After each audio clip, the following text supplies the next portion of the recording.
أعوذ بالله من الشيطان الرجيم. بسم الله الرحمن الرحيم. وقال نسوة في المدينة امرأة العزيز تراود فتاها عن نفسه قد شغفها حبا إنا لنراها في ضلال مبين.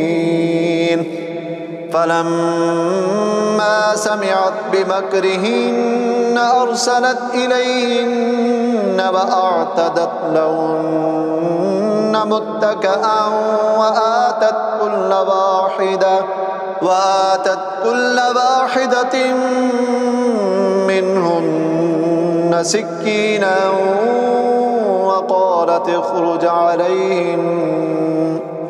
فلما رأينه أكبرنه وقطعن أيديهن وقلن حاش لله ما هذا بشرا إن هذا إلا ملك كريم.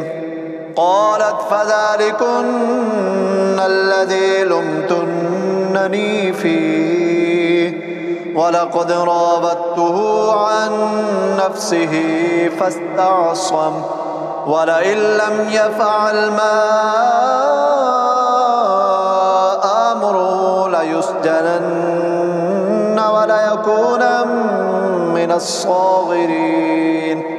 قال رب السجن أحب إلي مما يدعونني إليه وإلا تصرف عني كيدهن أصب إليهن وأكن من الجاهلين.